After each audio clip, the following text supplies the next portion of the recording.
Whoa, ho, ho, ho. Yeah.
Friday night and the lights are low, looking out for a place to go where they play the right music. Getting in the swing, you come to look for a king. Anybody could be that guy. Night is young and the music's high. With a bit of rock music, everything is fine. You're in the mood for a dance. Get the chance. You are the dancing queen, young and sweet, only 17. Dancing queen, feel the beat from the tambourine, oh yeah. You can dance, you can jive, having the time of your life. Ooh, see that girl, watch that scene, dig in the dancing queen.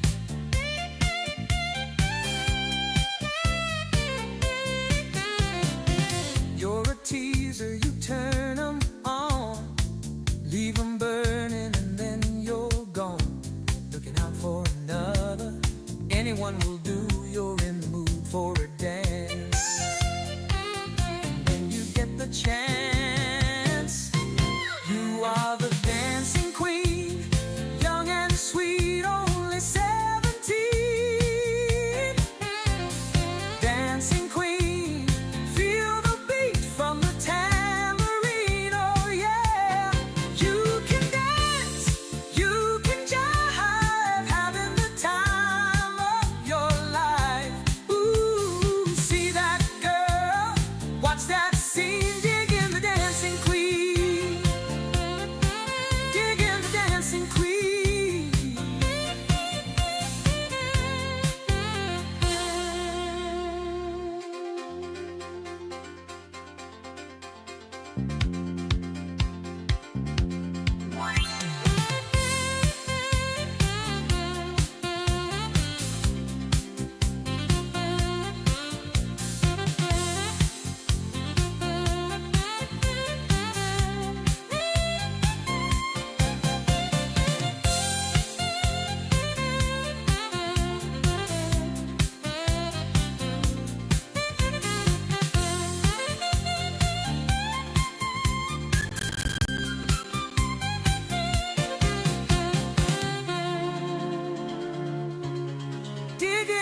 disagree. Oh no, sir, I must say you're wrong. Won't you listen to me? He told me I've seen it all before. I've been there, I've seen my hopes and dreams lying on the ground. I've seen the sky just begin to fall. He said all things pass into the night. And I said, oh no, sir, I must say you're wrong.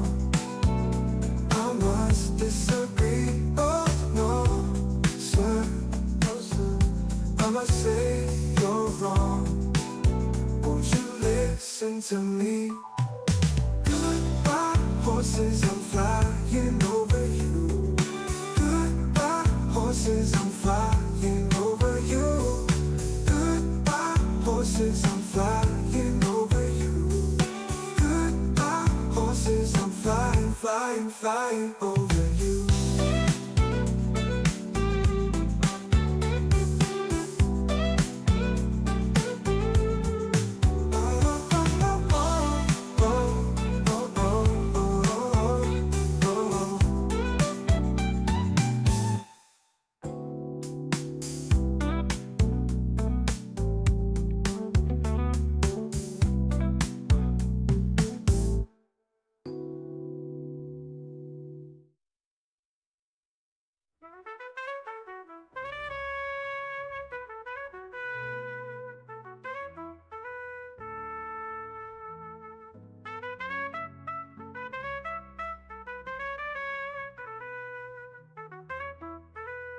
Good told me I've seen it all before.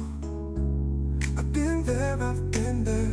I've seen my hopes and dreams lying on the ground. I've seen the sky just begin to fall.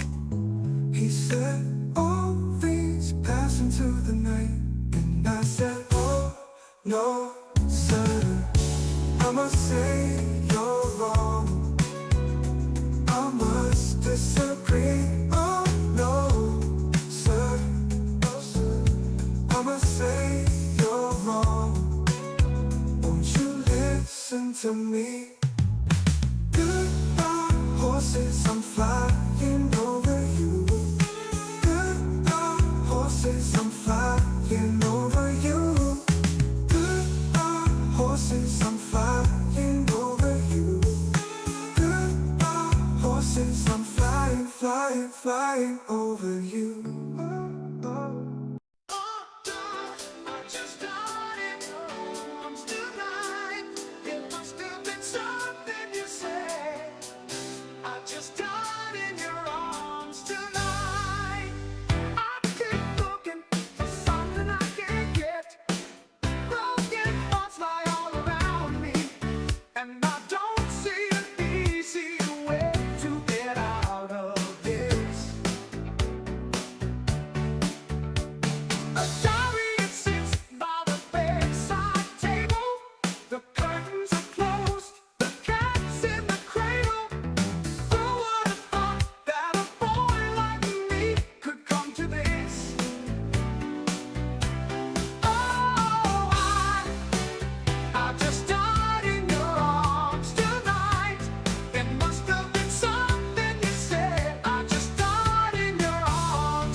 I don't know why, it doesn't even matter how hard you try. Keep that in mind, I designed this rhyme to explain in due time. All I know, time is a valuable thing. Watch it fly by as the pendulum swings. Watch it count down to the end of the day. The clock takes life away, it's so unreal. Didn't look out below, watch the time go right out the window. Trying to hold on to didn't even know I wasted it all just to watch you go. I kept everything inside, and even though I tried, it all fell apart. What it meant to me will eventually be a memory of a time when I tried so hard. I tried so hard and got so far, but in the end it doesn't even matter. I had to fall to lose it all, but in the end it doesn't even matter. One thing, I don't know why, it doesn't even matter how hard you try. Keep that in mind, I designed this rhyme to explain in due time. All I know, time is a valuable thing. Watch it fly by as the pendulum swings. Watch it count down to the end of the day. The clock takes life away, it's so unreal. Didn't look out below, watch the time go low. Watch the time go right out the window. Trying to hold go. I kept everything inside, and even though I tried, it all fell apart. What it meant to me will eventually be a memory of a time when I tried so hard. I tried so hard and got so far, but in the end, it doesn't even matter. I had to fall to lose it all, but in the end, it doesn't even matter. In spite of the way they were mocking me, acting like I was part of your property, remembering all the times you fought with me, I'm surprised you got so far. Things aren't the way they were before. You wouldn't even recognize me anymore. Not that you knew me back then, but it all comes back to me in the end. You kept everything inside, and even though I tried, it all fell apart. What it meant to me will eventually be a memory of the time when I tried so hard. I tried so hard and got so far, but in the end, it doesn't even matter. I had to fall to lose it all, but in the end, it doesn't even matter. I put my trust in you, pushed as far as I can go. For all this, there's only one thing you should know. I've put my trust in you, pushed as far as I can go. For all this, there's only one thing you should know. I tried so hard and got so far, but in the end, it doesn't even matter.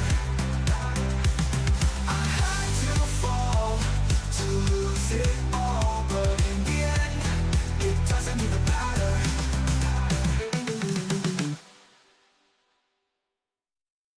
It's close to midnight, and something evil's lurking in the dark. Under the moonlight, you see a sight that almost stops your heart. You try to scream, but terror takes the sound before you make it. Yeah, you start to freeze as horror looks you right between the eyes. You're paralyzed, 'cause this is thriller night, and no one's gonna save you from the beast about to strike. You know it's thriller night. You're fighting for your life inside of killer thriller tonight. Yeah.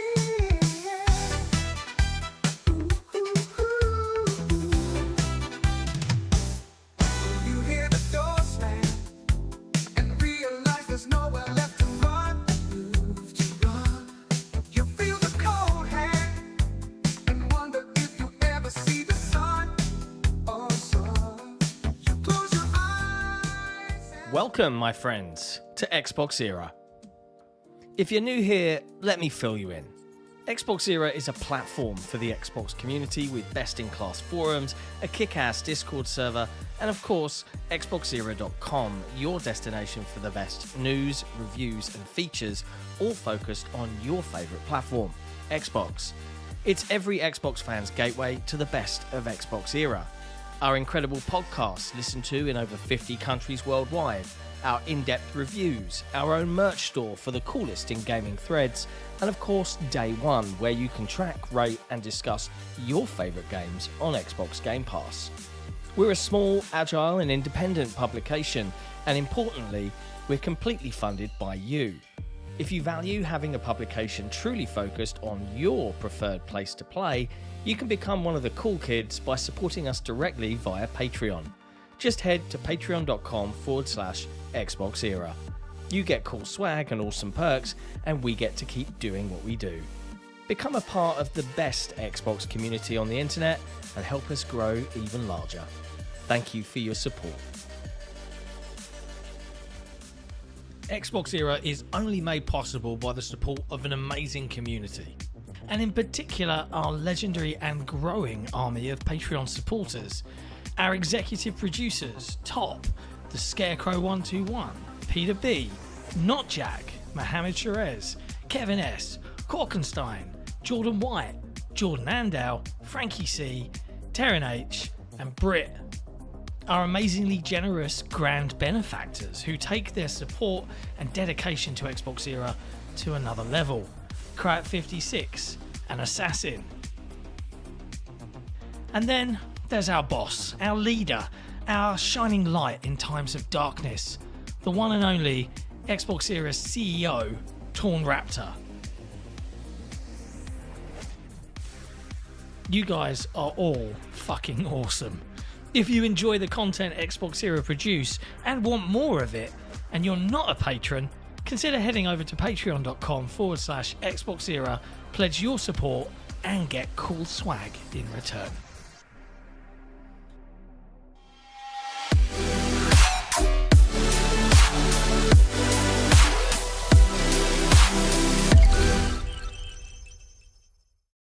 And welcome to another episode of XboxEra Headlines. Today is January 28th, 2025. I am Sika Mechanico, and today Jesse and I will be talking you through all of the latest in gaming news from across the industry. As a bonus for our wonderful patrons, we make audio versions of these episodes available for them to listen to in the Patreon app. But if you're on Spotify, you can link your accounts and listen to it there instead. If you want to become legend like so many awesome people already are, head to patreon.com/XboxEra.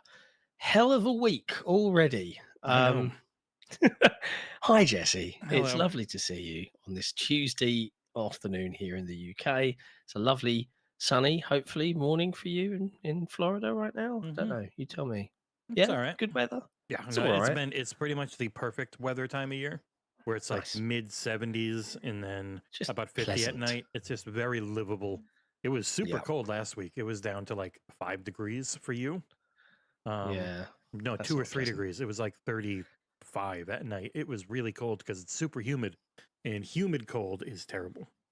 Yeah, it sounds awful. Oh, you know what? I think It's miserable here. I have if the it makes you chroma key feel on better. from the last episode, so your background looks real weird. So I will. Oh, it does look really weird. No, it looks I can normal. see It's got trying lots to of trying to key out the green. It's fine. I got rid of it. weirdness. I wonder if it was affecting my nice shiny new. No, it had to be t-shirt. super neon-y green to try and chop it out. Yeah, fair enough. Hello, chat. Hello, everybody. Yes, it's only Tuesday. Yeah, there's a hell of a lot of news to get through, which we're going to do so after a little bit of housekeeping.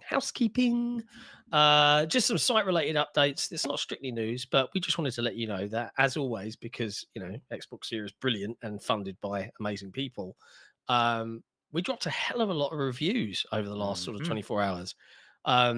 Jesse worked on Eternal Strands, which is I don't know how to describe it. A Zelda meets Shadow of the Colossus / Yeah. Monster Hunter. So it's I think it's brilliant. I've been kind of shocked. I would say I'm shocked, but the gaming coverage industry quite often talks about how much you need to support and understand AA studios that are independent and how their development goes.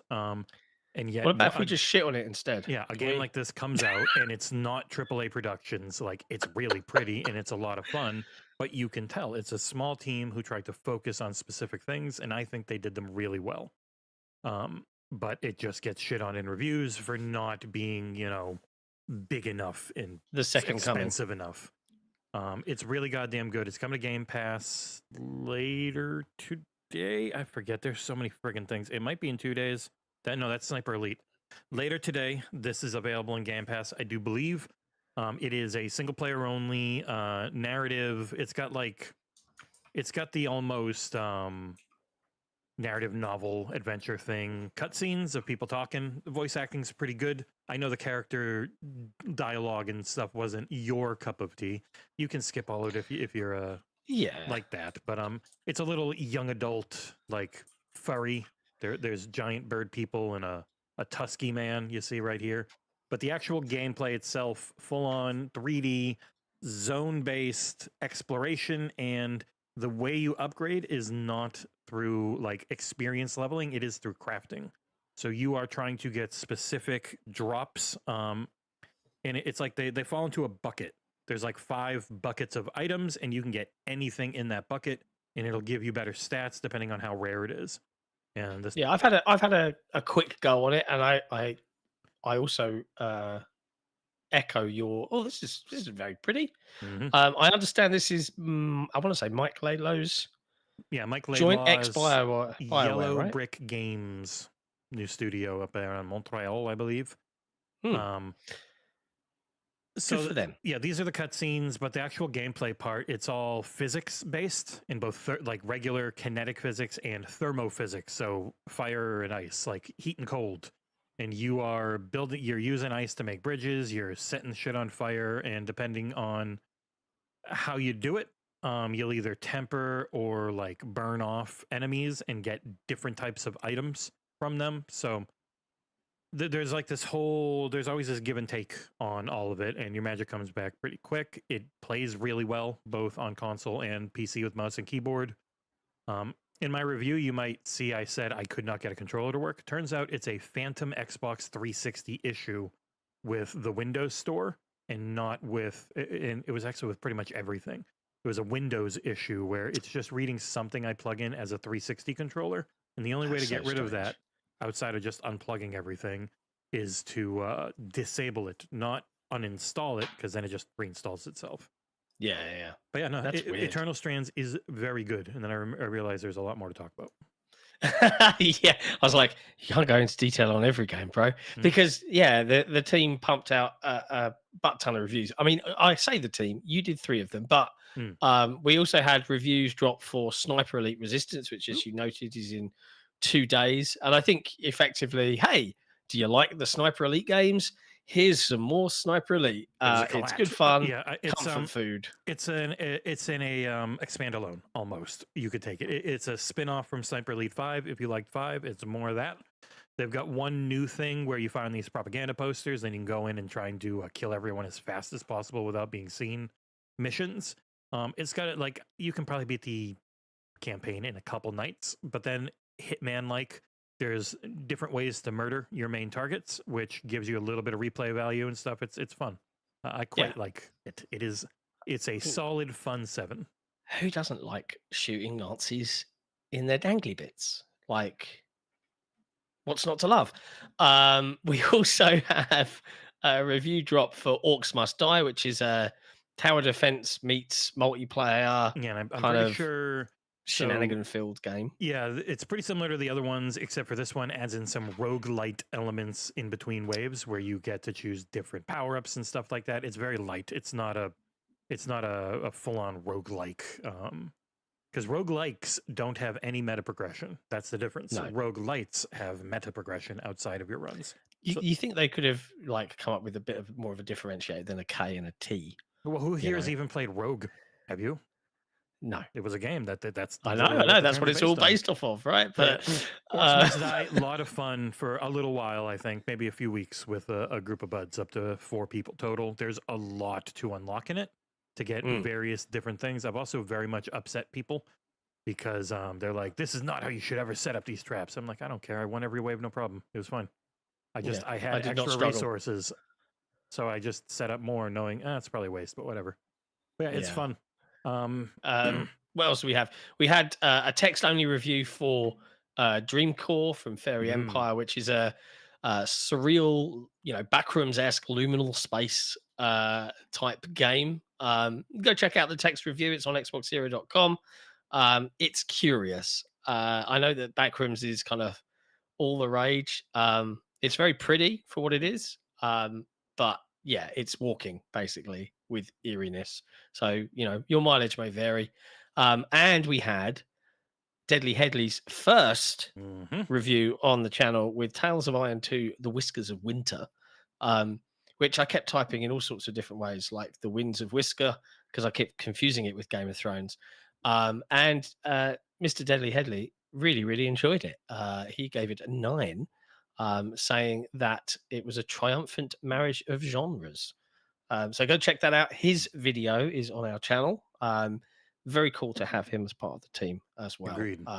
Helping out on stuff like this, because there's a lot coming out this year. So it's really nice to have someone that can do reviews, writing, narration, and video. Yeah, I think it's been one of the big things. We always get people offering like, oh, I can play and write. And it's like, everyone can play and write. So thank you. Yeah, we love you. I'm never gonna be turning down volunteer work. But the hard part is the narration and the editing. Like, if I was just playing and writing, it would be like those sites that have 3,000 reviews in 10 years. Like, you can pump them out much more quickly. The longer part always is capturing footage, then doing narration, and then doing video editing and trying to make it okay. Yeah.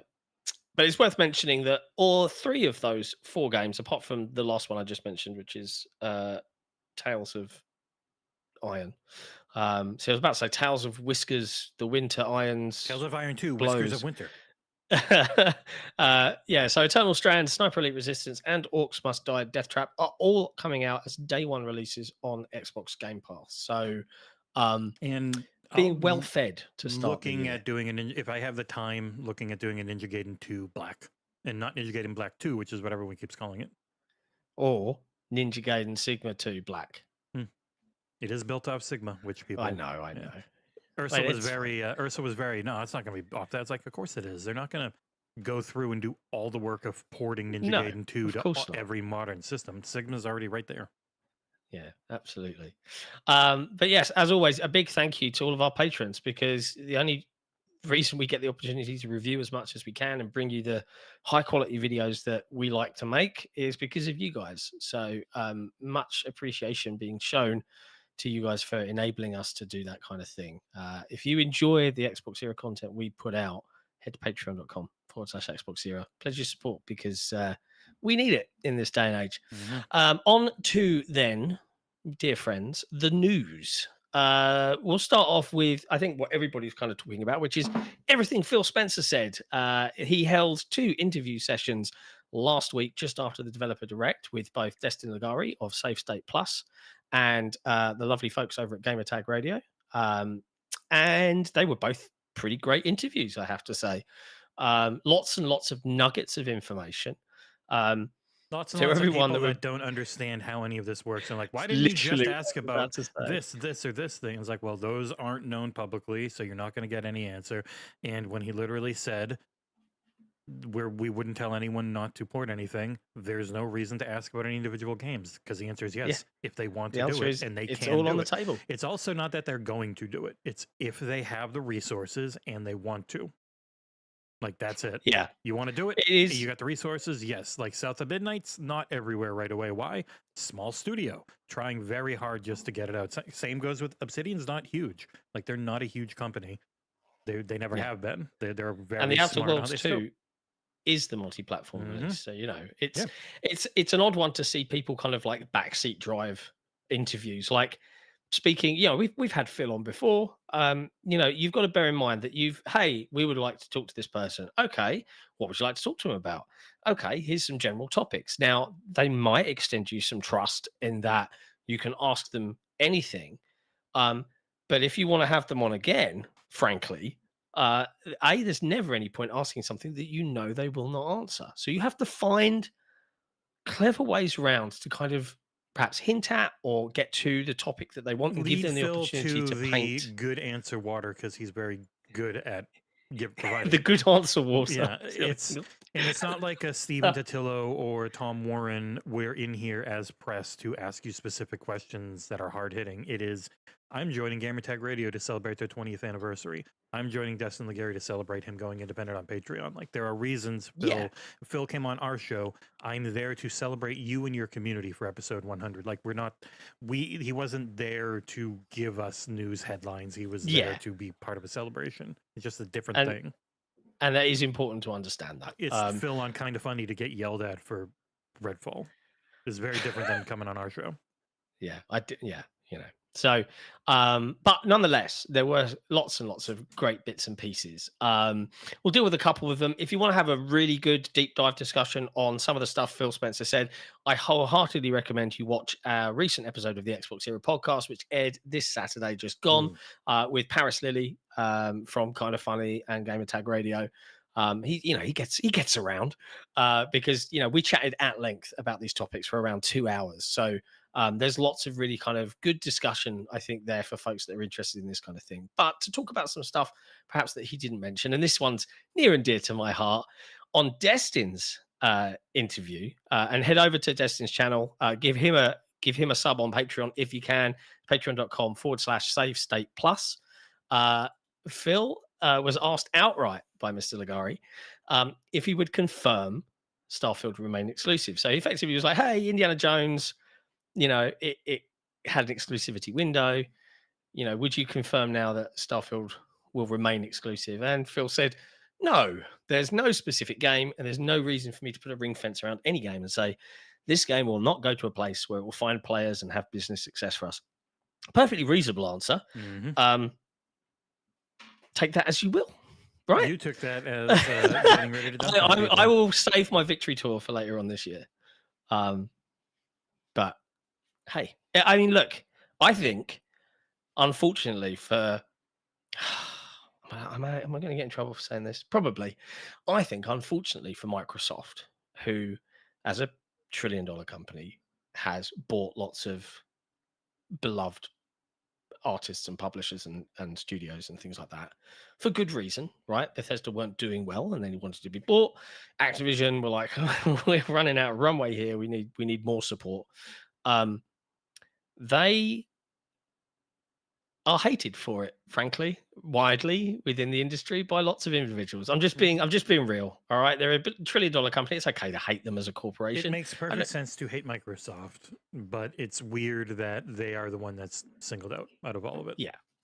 It's but I think Starfield in particular, as the first kind of like big banner exclusive that went exclusive, it became this kind of poster child for this anger and this dislike, rightly or wrongly. And there's a lot of noise around it all the time. Even now it's referred to as a mixed game. It's reviewed pretty positively from what I saw. But anyways, Starfield not necessarily going to remain exclusive forever. Starfield's mixed at 83, but other games at 81 can be Game of the Year. Yeah. Phil Spencer also spoke a little bit about the Switch 2. Congratulated Nintendo's president. This was also on the interview with Gamertag Radio. He said he exchanged emails with Furukawa-san, the CEO of Nintendo. I gave him big congrats and said my old eyes appreciate the larger screen. I definitely empathize with Phil now. I'm definitely feeling the small screen burnout. And he also followed up with Nintendo, their innovation and what they mean in the industry. I just always applaud the moves that they make. They did a little flash video, and I know we'll get more detail over time. I'm really looking forward to supporting them with the games that we have, and I think they're a really important part of this industry. I mean, there it is. Yes, you're going to see Xbox games out on Nintendo. And I don't think anyone really would care. The one that it's weird, isn't it? People will lose their mind over PlayStation, but not Nintendo. If all of these games were just going to Nintendo, I don't think the industry would really bat an eye. But, you get this weird... And it's because, unfortunately, for everybody watching, this industry has deliberately, from gaming media to fans, has fueled the versus nature of PlayStation and Xbox. Always. I mean, it's par for the course. And now you're seeing the old heads really struggling to get around this new era because Microsoft's like, yeah, we don't care. We don't care because the biggest games that make the most money and are the most successful are everywhere. Yeah. And that's proven. And there's only like 20 of them, and to break through that ceiling is incredibly difficult. If you keep things just exclusive to one platform. So Yeah. why do that? And I love the general mantra now is this is like, why would you buy an Xbox? That's the thing that's asked, right? And he explained this to the folks at Gamer Tag Radio as well. He touched on it as well with Destiny. So it's worth checking out both. I'm not saying to watch one over the other. They're both great interviews.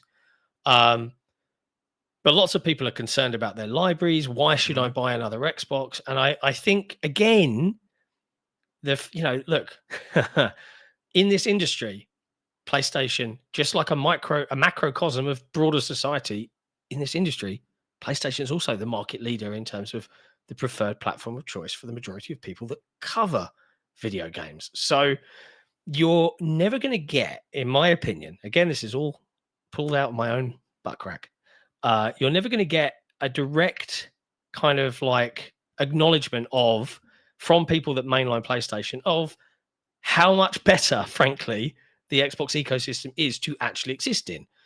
All the benefits of, hey, well, if I'm a really hardcore gamer and I've got a good PC, I can move my first-party Microsoft games from one to the other, and a lot of third parties now as well with Xbox Play Anywhere. My cloud saves are automatic. You don't have to pay. You have to pay for those on PlayStation, and they're not always included. And there's all this sort of like, oh, we didn't realize it works that way over there, because they don't play. It's one of those things. Like I will watch people that I know and I like, and every time it comes up, like now that the first half of Xbox's 2025 slate is known, and they start thinking, what is the second half? And they have no idea. They have to look it up. They don't know because it's not a platform they interact with. It's not something they keep up with. They don't pay attention. Not that I mean, I watched great about every platform. It does. It confounds me at times the amount of basic release date knowledge that isn't out there. Oh, I'm probably super quiet going out. I will raise my microphone because for some reason this thing is, I have to go like +5 on the decibels to get it to actually come through anymore. I saw lots of conversations like, oh, Gears E-Day is blatantly going to get delayed out of 2025. I was like, they've never announced it. Yeah. They've never announced it for 2025, people. It never had a date on it. What are you talking about? It's like, that's straight up wrong. Like, why aren't you? It is very, it gets to be pretty frustrating on, like, everyone's just, oh, no chance Fable makes. It's like, well, I think they're at the point where if they put a date on something, it's only because they're confident on it. Like, that was one thing Phil talked about. He got really mad about 2022, where everything got delayed out, and then he got pretty annoyed, though they were still integrating them, about the Redfall and Starfield delays. And I was like, we shouldn't date anything if we're not sure. And Avowed wasn't this game is desperately in need of a few months delay. It was a few months delay will help it. It'll be more polished and all that. But also, we just had Stalker get delayed directly into it. So we go from Call of Duty to Flight Sim, Avowed, Stalker, Indiana Jones in like 5 weeks. It's bad. It's like not. It's or 6 or 7 weeks. Give games enough room to breathe, or gamers, or us as people that play games. If you're playing recreationally, even, do you have enough time to go from one to the other? No, they need to. Yeah, and as Shane mentions, people shocked about Expedition 33 in April when it was always listed as spring. But also, I saw people annoyed. Well, why do they have it coming in April? They should have delayed it or put it a different month because they've got South Midnight. It's like, the same thing with Stalker. They can't control when Stalker comes out. It was a decision by those devs. They were like, we need to get this out or we're never going to get it out. And so that's when they put it right in the middle of a bunch of other Game Pass stuff, like Microsoft's setting up their release schedule. And that includes big Game Pass releases that aren't theirs. And they know that means that sometimes they don't have any control. Like this goddamn week when friggin' 4 things all come out. Or four embargoes all within like 5 hours of each other. Yeah. Which is bonkers. Especially for and there were multiple other ones too for previews and stuff. Like it was, nobody knows. Like half the time you're going through this stuff and you can't plan everyone else's things. You only control what you can control, which is why they've got a big release in February. They've got a big third party in March. They could. Who knows when Towerborn's coming? That one was supposed to be early. 33 Immortals just had another beta go live. I can't wait to play I think Towerborn's going to have a bit of a moment. And it's only doing one wipe, they said. one gear wipe at launch for Xbox. No gear wipe for 1.0. Good. Yeah. That's great. I mean, yeah, I people might have watched my Towerborn kind of early access review in progress. I played around with it since. I am one of those people that's going to dive back in on 1.0 and will bring you that kind of like, here's the final thoughts, and I'll give you my final score. But I have a lot of love for Towerborn because it's such a different palate cleansing kind of game for me. But anyway, on topic, minor tangent there. What did Phil say about people that are worried about this new era of how the Xbox platform is going to position itself? And I really liked Phil's answer here. But and it's going to be good because we got a super chat that's pretty much just about this. Well, we'll read it in a moment. Well, actually, I'll read it now and then I'll check. Mhm. Yeah. Gigs Okay. Boson. Yeah, he says whatever differentiator Xbox comes up with won't be used by the devs. This is a good point. We'll talk about this. I fear they're slowly but purposefully killing hardware to fully transition to third party. I will come back to you on this. All right. Let me read out what Phil says, and then we'll talk about what I think about your super chat. And I'll talk about the XboxEra Discord because there were a lot of answers in there, oddly enough. Yeah.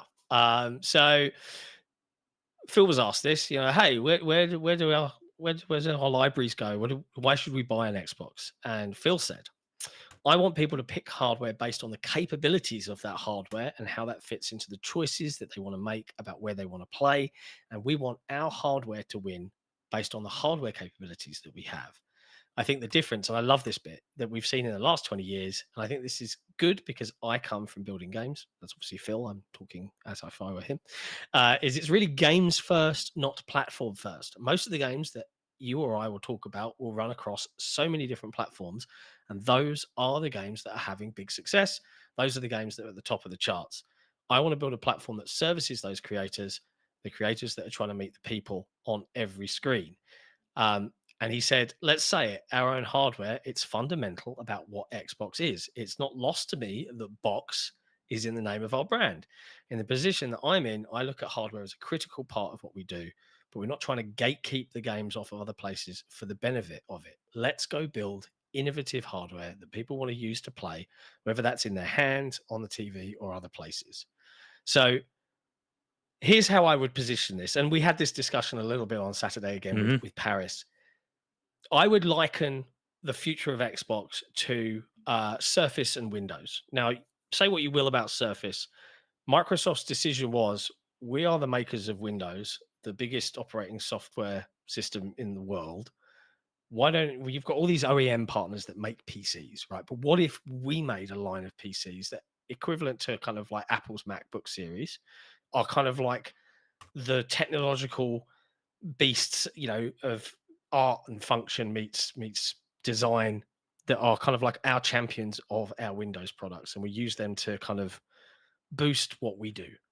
And I think that the general mantra at Microsoft is going to be, well, why can't we do that with Xbox? Why can't we have the Xbox operating system be championed by our own Xbox devices? But where the beauty of this is just like with Windows, we'll have OEM partners. And this is all theory. I don't know this, right? But I suspect it. We'll have partners come in and say, okay, Microsoft, here are the baseline specs for an Xbox handheld, the minimum that it needs to have to be able to run all the games, right? Microsoft will probably your reference hardware. Yeah, yes, absolutely. And here's your minimum spec for your beefy console that sits under the TV. We'll make ours, but you guys can go nuts. And you will see many providers, just like they do now with laptops and PCs and, you know, all-in-one desktops and all this sort of stuff, build new hardware that can take range of a wide variety of capabilities and price points. And I'm like, I want people that have been invested in consoles for the last 20 years, just like me, to really think about this. I'm not 16 anymore. I don't need a box that is a reasonably priced thing that can only play that. I would quite happily pay more for something more capable. And I think that if you think of the average age of a gamer is around 30 something, I think that's pretty fair to say. And I look at that as the first time we've seen genuinely differentiation between platforms Thomas Mahler was recently in the news. The CEO of Moon Studios made Ori and the Blind Forest and Will of the Wisps, and they're currently working on No Rest for the Wicked, for saying that he thinks Phil's on the right track. Imagine buying movies, but they'd only work on certain Blu-ray players, right? It'd be bizarre. And people talk about it with streaming. It's like, oh, well, streaming needs it. Yeah, but the streaming, you can play the streams anywhere. Like they're across Anywhere. all the hardware. That particular service would be more a Game Pass equivalent where you only get it on Xbox's hardware. But the actual games being everywhere, like the streaming services are everywhere on hardware wise. And imagine, the handheld could be made small enough to actually ship in a partner's TV. And then you wouldn't just be running cloud. Yeah, that would work too, but you could run handheld versions of games and you could Bluetooth the pad. Like it just blows open this whole, like, oh no, you've got to have one box, it's got to last for 10 years. It just becomes this ever revolving platform, just like PC. I think this is the most interesting thing to happen in the industry in ages. Yeah. And it's for a long something- time we were talking about changing our name, like, Xbox are kind of Well, like being also called just Xbox having is somebody tricky. else's IP in your name is tricky more than It is anything. tricky. But I feel like we're even better positioned now for whatever this new future is, because this is the first time in a long time the HD twins have been fairly similar boxes since PS4 and Xbox One, and it's continued. Mhm. The Switch is out there doing something on their own, but the Switch is uniquely different because they do not go for power. They design their games around their hardware, which is their differentiator. And I think Microsoft are going to take a slightly similar approach to a certain degree. I still think that you're going to see games that will take advantage of power, but I think that they're going to acknowledge the fact that people want to play on smaller devices and take their games on the go, and they're going to bear that in mind for as they design their products. And I'm all for this. Like, I think this is a good thing. Call me an apologist or an ass kisser if you like, but this is the most interesting thing to happen in ages. So Weird. I cannot really want to search see what by. the future I'm looks trying to like. search for what Tom Warren is on the XboxEra public Discord, and he was in there the day after the show, I think, just talking about, or the day after Phil's interviews, just talking about how he's been saying for a year that their focus at Xbox is a hybrid device that plays all your Windows games, along with being an Xbox still. Like, it is still an Xbox console. So if you want the console experience, you have the console there. And how do they get proper support? The whole point of the GDK is essentially you can make one version of the game and you get it for handhelds, under the box TV, PC, and cloud. And people really want to be on the cloud because it is a super easy entry point to let someone buy your game without having to worry about them owning hardware. And it's been, as Phil kept saying, their greatest growth point in Southeast Asia has been cloud. And like on Indiana Jones, people who did not have an Xbox and are not going to buy one for it played that game on the cloud. Like, there was a guy in the UK who did a review for a TV channel who played it entirely on the cloud, and he loved it. People say, oh, it's not as good as GeForce Now, and it's not, but it's because it's cheaper and it gives you a bunch of games. And so the average person's going to be fine with that. They're not going to know what super low latency PC cloud feels like compared to xCloud. They don't know. That's why they are the target more than us. But like, the big differentiator selling point is you can get this console and then supposedly it can access the Windows kernel. You get Windows games. It's not a Windows device that has an Xbox OS. It is an Xbox OS device that can access the Windows kernel and play your PC games, but it still has that console experience of just works for people who want it. This is where it gets interesting, because then it's no longer like, where do I buy it from? I want to see this new era. All right. And we're going to see it in a couple of years, if that. And it's also, I'll throw this in there as well. It's not really on our showrunner list, but I wanted to mention this because poor old Series S does get a good kicking. And the Gamer Tag Radio guys did ask, if I think it was Gamer Tag Radio, they asked if not, it was Destin. I apologize either way if I've got this wrong. I'm doing this from memory. But they asked if they were going to amend or get rid of the parity clause, which is, hey, you've got Xbox Series X, you've got Xbox Series S. If you're going to release a game, they have to run on both and have all the same features.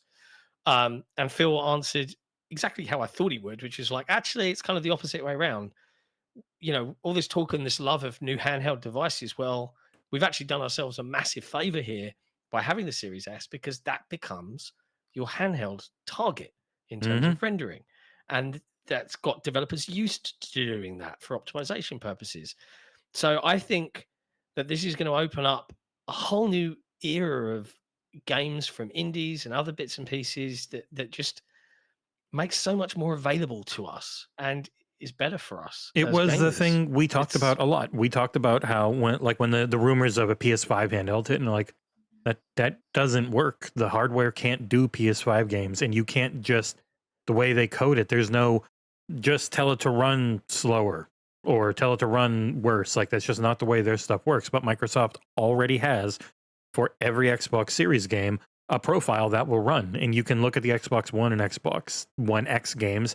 They'll probably run fine as well. Yeah. If the One X doesn't work, you just use the one. But otherwise, you have Series S. It's already and they underclocked the Series S and the Series X, and Yep. people always wondered why. And a lot of us assumed, well, if they are going to do a handheld and stuff, then it just makes sense because then you don't have to push as hard. The toughest thing with going to handheld is memory bandwidth outside of batteries, because like you could do a Series S now, it would be huge and clunky and die in 25 minutes. So figuring out a way to have it last at least a few hours, hopefully longer, because you got to power everything. You got to power the controller, you got to power the screen, you got to power the Wi-Fi, the Bluetooth. Everything has to be powered just on the same battery. Yeah. So It's a having challenge. and the memory bandwidth on the current good AMD stuff is about a third of what you get in a Series S. So those are the types of things you got to figure out. Yeah. I mean, either way, look, friends, it's going to be interesting, right? It's Yeah, not going and to be the same old, also- same old. I do think when we talk through it, it's being interested in what it's going to be. It's not defending it. It's this is the industry. How is it going to end up working? Because people are like, oh, it still works fine for PlayStation. It's like, no, PlayStation pivoted It really super, doesn't. and they could all last forever on what they're making. Like we know that, but that's not what businesses aim to do. They aim to get bigger. That is their fiduciary duty to their shareholders is to make more. So how do they do that? Not the old model. Like I don't even think Nintendo's expecting to grow with the old model because the friggin' Switch was so insanely performant for them. Well, So you talk unless about they growth. up prices, like I don't know what else they think they can do. Why do you think you've seen so many console manufacturers lean into film and television? We got a celebrity in the chat. He had the best interview, he says. Or I'm not going to. Don't make me pick between Gamer Tag Radio and you, Destin. That's not cool, is it? Mm-hmm. Hey, both interviews were excellently done. They were both the and I bestest. approve. Yeah, you're both my favorite gingerhead stepchildren. But yeah, like I am really looking forward to seeing how this strategy evolves. And I think the old guard, the old heads that have, and I get it. This is kind of like, yeah, we've been following this industry for 20 years. This is how it works. Well, Microsoft aren't playing the same game anymore. Catch up, get with the program. And I'd like to see a little bit more of an open mind when it comes to it from everybody, because at the end of the day, you're losing nothing right now, right? There's new hardware coming. Games are coming. It's just more people can play them. And, when I think of an IP that I love, like Halo, yeah, Halo on everything. Halo Infinite that right might now, mean if it was it would be big everywhere, yeah. That love is that. one of the main reasons it fell behind Call of Duty is it wasn't everywhere, and its fans would never put up with this stupid crossover IP stuff. So honestly, Yeah, you want the next Halo to be big, you just have to accept that it's going to have stupid shit in it for multiplayer cosmetics. That's the only way any of those games are big. I got over it when they released Cat. Yeah, and everyone liked them. But also, even then, like their fracture, it had to make sense in some way logically. And it's like the other one's like, no, it doesn't matter. Just make money doing this, and you get more content. Yeah, honestly, like I'm just saying to folks that really do get in their feels about it. I'm not saying you're wrong. Yeah, it is. It's a huge concerned. transition. It's a thing to be rightly skeptical and concerned with because you've built up this library. You like this ecosystem. No one's saying you shouldn't be worried about it. But just have a bit of an open mind, because right now nothing's changing except the favorite games that you love and the IPs that you love on Xbox. Well, they might get bigger and more frequent and more love and more support and more players. Yeah, it's like Samuel Tolbert said on Windows Central. Yes, the 30% that goes to Sony, because like Phil was up on the stand trying to sell that Xbox is terrible and PlayStation's mean and it's super big. That was his job right then. Like, perhaps. And that's the thing I always try to get. Like when somebody's on the stand, they are trying to make their case to let us do this, please, for the love of God. We're so bad. Everything we do is bad. The cloud's horrible. We hate the cloud. Oh, we got the deal done. Oh, the cloud's amazing. It's our biggest growth. We're making tons of money on the cloud. Like, yes, they speak the truths in a specific way to try and downplay their good parts and play up other people's, strengths. And we got a member renewal from the lovely Deadly Head. Yes, Deadly Headley, one of the newest contributors to the XboxEra crew, says, I would rather have a healthy Halo than see Xbox sell record-breaking numbers of consoles. That seems to be Xbox's sentiment too, and I'm cool with it. Yeah, this obsession with console sales as the only metric for success is bizarre to me. And I would also say... And I mean, from both the gamers that, what does it matter to you? But the people that cover games, it's this focus on sales. That's what they grew up knowing. Why don't we talk about how many players, Microsoft's live service games have over Sony? Do you want to talk about that? No. Should we have those numbers run by? Well, that would frame it slightly differently, wouldn't it? Sony would kill for some of Microsoft's live service titles, right? And that's Microsoft's point of view. Well, hang on, why can't every game be as big as Minecraft, or at least try to be? I would say also, everywhere. If they could sell their consoles at not a big loss, or they knew they were going to get a ton of sales, they would prefer to have everything exclusive and sell 150 million consoles, because then they'd keep all the money. But they know that's just not reality. So if they could ever get to a point in the future where it's like, we are just so goddamn big, and we don't port everything, because as we've said, we'll never say no, that can't be ported. You just have to make the case. What's the ROI? Is it worth it? And can you do it? As long as it's worth it and you can do it, port away. But at the future, if it's like, wow, we've really sold a lot of these consoles now and people use our cloud a lot, maybe we're not going to put everything everywhere. Everything shifts. Being malleable to what the current industry is. And right now, the current industry only has growth if you are everywhere. I think there's so many different things to this as well. Like from a recruiting perspective, come work for Xbox, but creators, as Phil said in one of the interviews, Destin or Gamers Tag Radio, I don't know, I don't have it right in front of me right this second, but creators want their games to be played by as many people as possible. And I would genuinely bet that a lot of creators are like, oh, cool, my game gets played by more people. Great. They don't give a crap about this console war bullshit.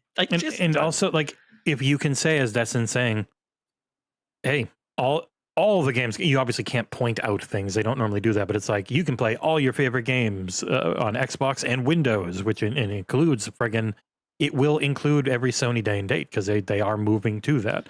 And I know people are like, well, Sony just block them. And it's like, they can't unless they don't put them on Steam or Epic, because Steam and Epic have Windows agreements, and anything that's on Steam, it works on Windows. And Microsoft owns Windows, so if they put Windows on a device, it's Windows, it's theirs. The difference with GeForce Now, they don't have any rights on everything. They have to get the okay from everyone. And 5 gifted subs from BT Maverick. BT Maverick 707. Hey, Tom Henderson. Christopher Robel, Andy W320, Roger Jesse, and Protea RSA and Xflea were all gifted memberships. Thank you very much. Anyway, look, we've waxed lyrical. Go watch our episode with Destin. Go watch our episode with Paris, and go watch the other headlines, because we talk about this at length. The point is, end of the day, it's just video games. Who cares? Briefly, for the Dev Direct stuff, I'll mention it because Dev Direct was last week, and this is the first show of this week. We did do a special report episode of the Dev Direct where we reacted live to the show and then discussed some of the stuff afterwards. And we did have a very, very nice Doom preview where Jesse and I actually got to go watch that. Where Doom I had to edit it while we were doing our friggin' headlines show. You got the video out before anybody else with all of the footage, which was awesome. But yeah, we got to sit through kind of like a 45-minute or so Q&A. If you haven't watched that yet, it's worth a watch. There's some nuggets and little tidbits in there from the design team at id on Doom. Next up in news, because man, we spent a long time on that whole section.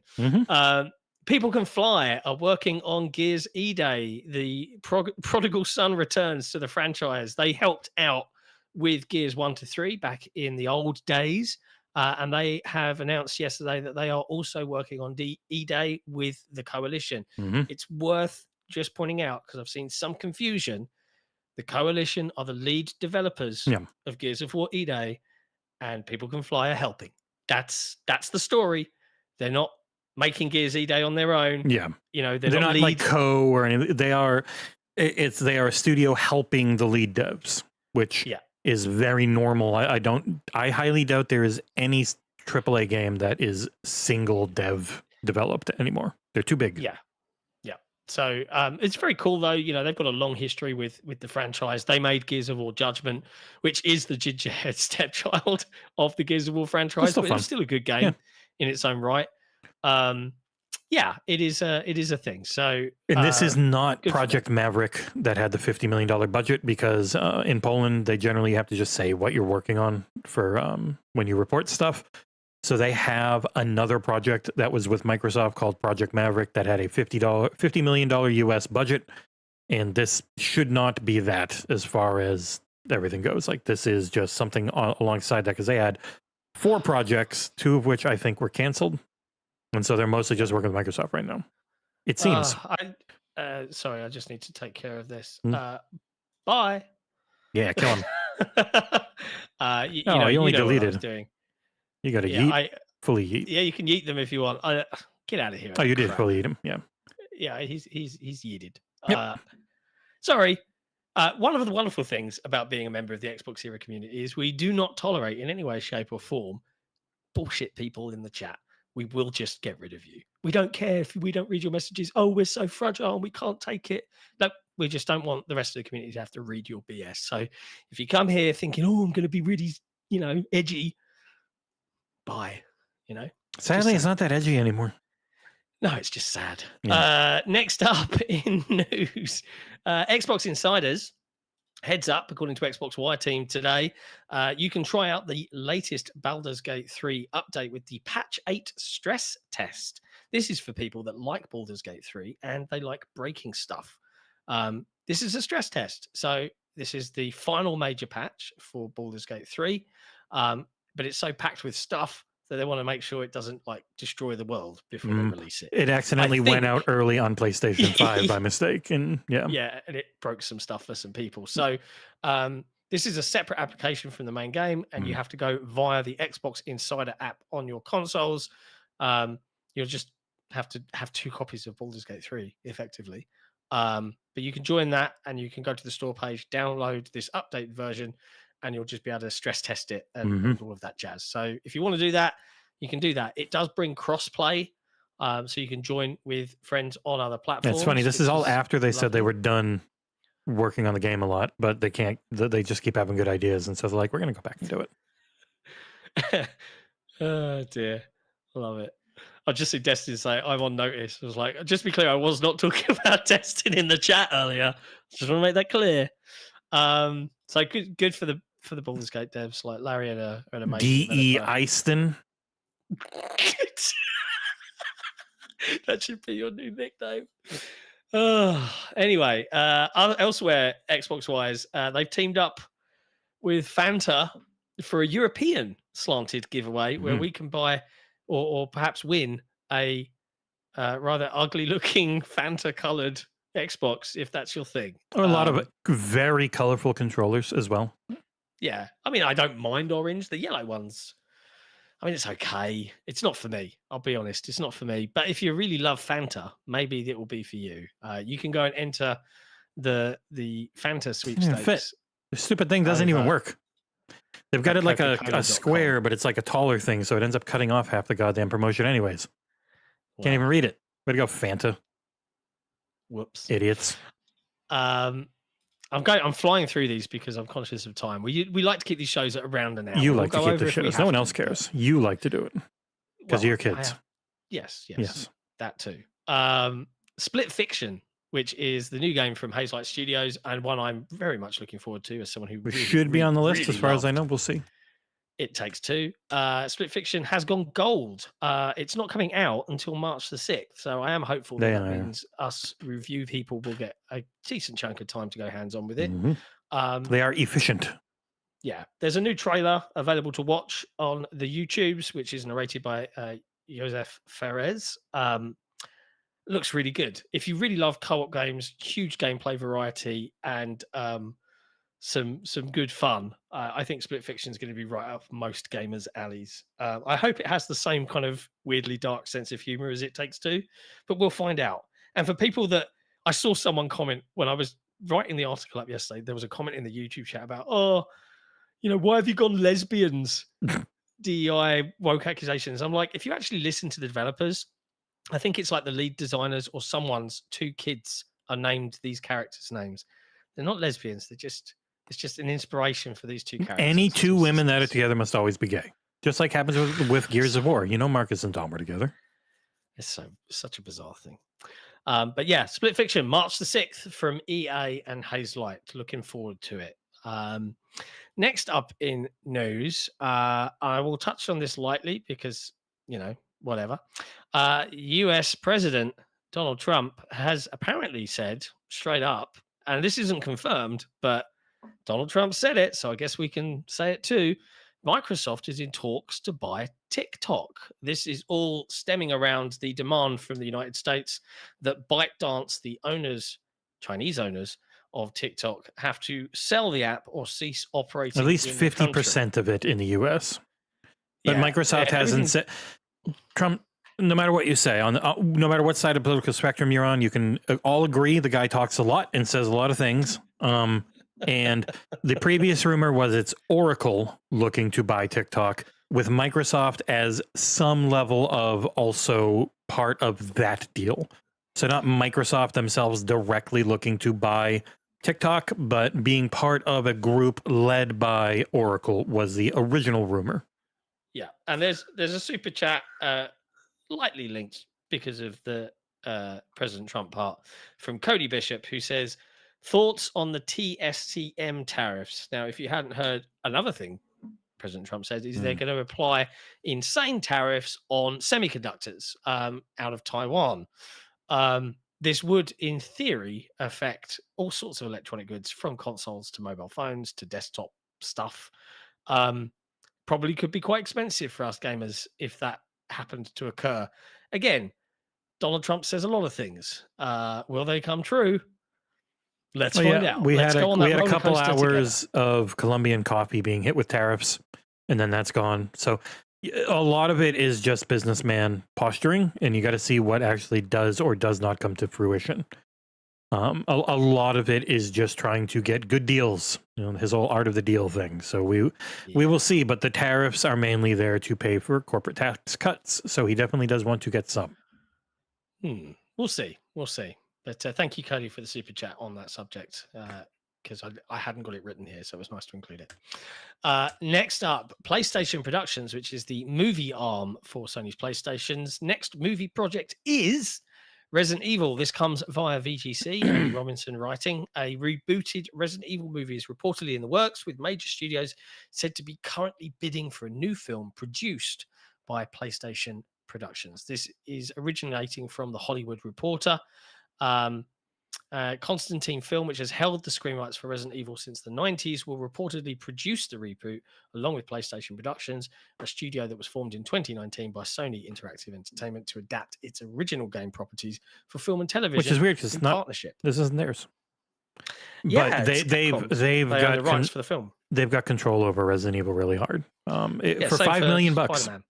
If you look at Spider-Man. Yeah, that friggin' Capcom leak, it was like $5 million. You can pretty much have everything Resident Evil marketing and movie related forever. It's like, Jesus Christ, that's a bad deal, Capcom. Why'd you sign that? But it's PlayStation Productions producing, and they're shopping it around to different distributors like Netflix and Paramount and others. So we'll see. There's never been anything good Resident Evil live action. I don't care what anyone says. They've all been bad in various ways. They might be enjoyably bad, but they've been bad. And from the movie house that brought you Morbius and many others, Madam Web and Craven, like, I don't hold out much hope. No, but hey, if you're a Resident Evil fan, maybe it's okay to dream a little, maybe. Next up in sad, awful news. This is the sad, awful news section. Yep. I didn't put it at the end on purpose. Ubisoft have shuttered their UK studio based in Leamington Spa. There are 185 staff layoffs company-wide. If you didn't know, this was a studio that was originally owned by Activision. I think they worked on DJ Heroes and some other bits Sounds and right. pieces, and then Ubisoft bought them up. They've assisted with lots of other bits of development on Outlaws and Avatar and other bits and pieces. And unfortunately, they're letting them go and shutting the studio. Whole support studio gone, and overall 185 people just gone. Which There's obviously it sucks, but with how huge Ubisoft is, it's not as it's not more. Yeah, not as bad as it could have been, and hopefully it doesn't keep happening. But it's that time of year. We've got Microsoft financials tomorrow. We've got tons of financials this month. This is the time of year people get fired a lot. Yeah, it's worth mentioning. Fable developers Playground Games have their studio working in Leamington Spa as well. I saw a post from several members of the team on social media letting folks know at the Ubisoft studio to apply for jobs there because they are hiring. So hopefully that talent finds a new role somewhere working on something that we're all probably looking forward to. Unfortunately, that's not the only layoffs this week. Dauntless developer Phoenix Labs has laid off 50 more employees, and the studio is likely to close. This is via Mr. Tom Henderson over at Insider Gaming, who advised and written here that the remainder of Phoenix Lab developers have been laid off, with the studio game Dauntless and its studio likely to close. Speaking with past employees, it's understood that around 50 have now been made redundant today. Several of those employees now believe that the Dauntless game is now dead and that Phoenix Labs is likely to shut down, although parent company Forte has yet to make any such announcement. So we've not heard final confirmation.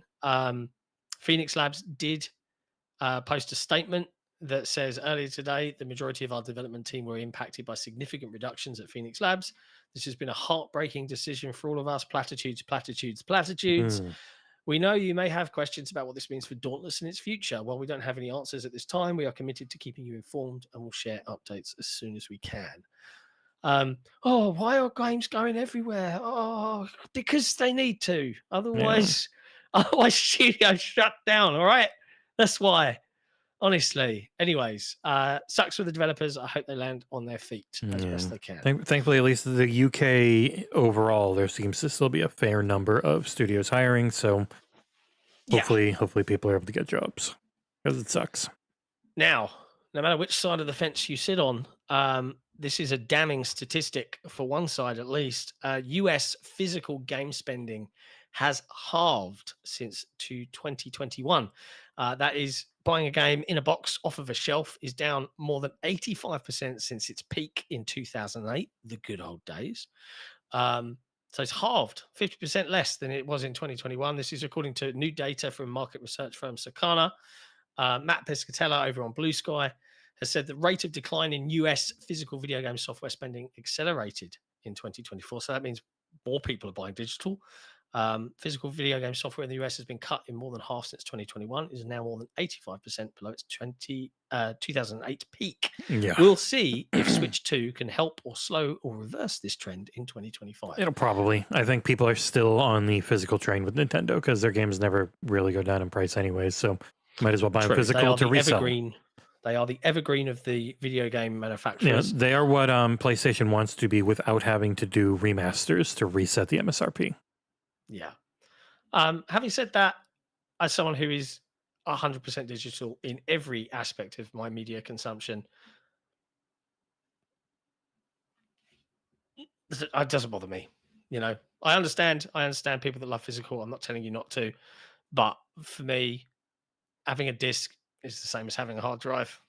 That is a physical item. One could argue it's still the same scenario. You're still buying a license. Two physical, and they're right there. One was a collector's edition, and the other was sent to me by PR, and it's cool. It has never been opened. Like, don't get me wrong, physical editions that are special and I would love that Doom one.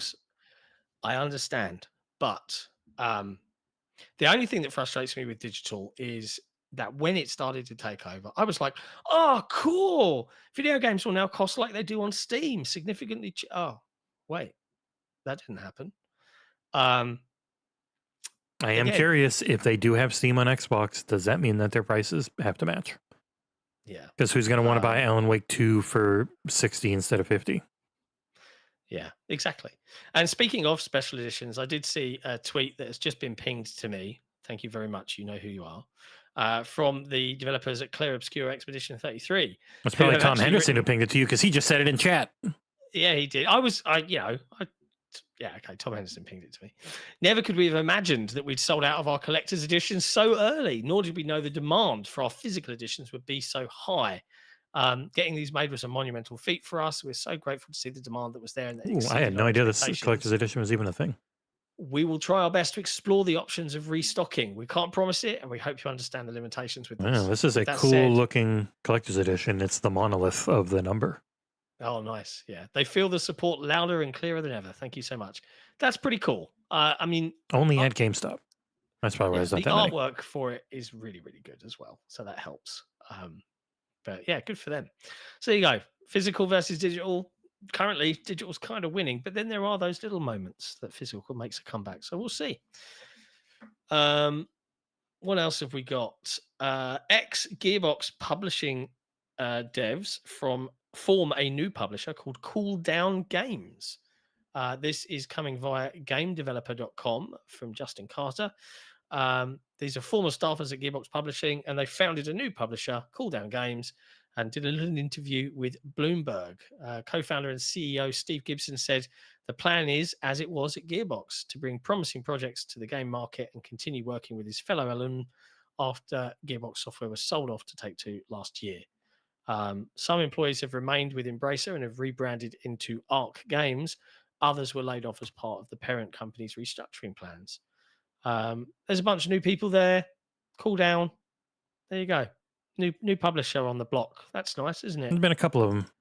You know, publishers get bought, sold, new ones form, people leave, they're worth more, they get bought, people leave, new publishers, they get worth more. You know, the cycle continues. Yep. And our final news story right at the top of the hour. Indeed. Well, there's two. I was going to delete the other one. I don't care about. It's okay. Okay, I'll briefly mention this one, then I'll finish on the final one. Just a heads up for people that really, really like Hogwarts Legacy. They've now added official modding on PC, so you can now put Shrek as your. Well, that was the only one. That's one I had queued up. I don't really care about the other one. Okay. I'm going to mention this other one because it's a bumper for fans that were fans of Celeste. Celeste maker Extremely OK has cancelled their newest game, Earthblade, after 4 years of development amid team strife and development struggles. It came down to it was about the IP of Celeste and ownership and all that stuff. So it came down to money. Yeah, I mean, I read a lengthy kind of bit from them. And look, there was some disagreements in the leadership level. Someone's parted ways, and then they've gone, oh, we don't. Really, it was the art. Really I think the art lead, and it came down to things around Celeste's IP ownership. And at that point, they figured it out. But then they're like, yeah, probably shouldn't work together. So, yeah, sad times if you were looking forward to that. But it's not the end of the developer. They're just going to take some time. And unfortunately, BT Maverick, Epic confirmed they own Alan Wake 2's publishing on PC. It's not ever going to Steam. It's trapped. Yeah, they published it. It was their game. It's not going anywhere else on PC. That's why people hate exclusives. Yeah, because why shouldn't you be able to buy it from the store that you want? Right? I get it when it's a publisher, but whatever. It's the end of the show. I hope you've enjoyed this succinct hour of video game news and headlines. If you enjoy the content that XboxEra produces, please do consider supporting us on Patreon. If you're watching right now, hit that thumbs up button, drop a comment, subscribe, all of that wonderful stuff. And look forward to Thursday, where we go over financial documents, as Microsoft has their financials tomorrow. I'm not looking forward to that, I'll be honest. But yes, we'll be back on Thursday with another episode of Headlines. Until then, we're gonna tease people on something. In 2 weeks, this guy's heading over to DICE, so Bearded John will be there, even though John has a beard. We'll be helping out in February for Headlines. You'll get 2 whole episodes of Ursel said he can do it, and I'm going to hold him to it. How's he doing with those embargoes? He played the hell out of Citizen Sleeper a couple nights ago. He said he's good. Okay. All right. I'm just checking. I know. I'm just checking. I know. Citizen Sleeper 2 review from Ursel sometime soon before lunch. Yeah. Yeah. Yeah, that's it, folks. Be good to each other. Play loads of video games. Jump into our Discord if you want to fancy a chit chat about all of these things.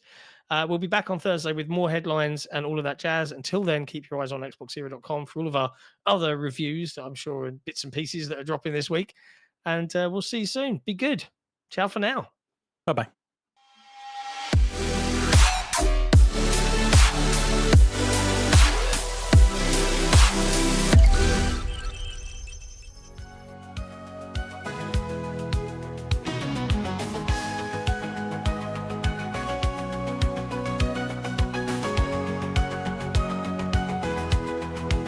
What's coming through is a light. What's holding up is a mirror. But what's singing songs is a snake. It is looking to turn my pist to wine. They're both total void of fate and killing me just the same. The snake behind me hisses what my damage could have been. My blood before me begs me open up my heart again. And I feel this coming over like a storm again. Consider it me. Venomous voice tempts me and drains me, bleeds me, leaves me cracked and empty, drags me down like some sweet gravity. The snake behind me hisses what my damage could have been. My blood before me begs me open up my heart again. And I feel this coming over like a storm again. Consider it me. Venomous voice tempts me and drains me, bleeds me, leaves me cracked and empty, drags me down like some sweet gravity. The snake behind me, this is what my damage could have been. My blood before me begs me open up my heart again. And I feel this coming over like a storm again now. And I feel this coming over like a storm again now. I am too connected to you to slip away, to fade away. Days away, I still feel you touching me, changing me, and considerably killing me. Considerably killing me. Considerably killing me.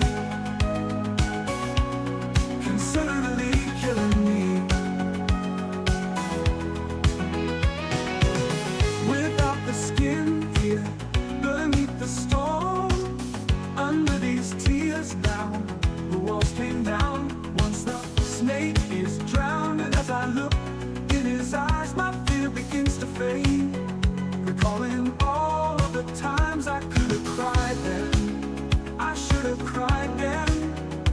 As the walls come down, and as I look in your eyes, my fear begins to fade. Recalling all of the times I have died.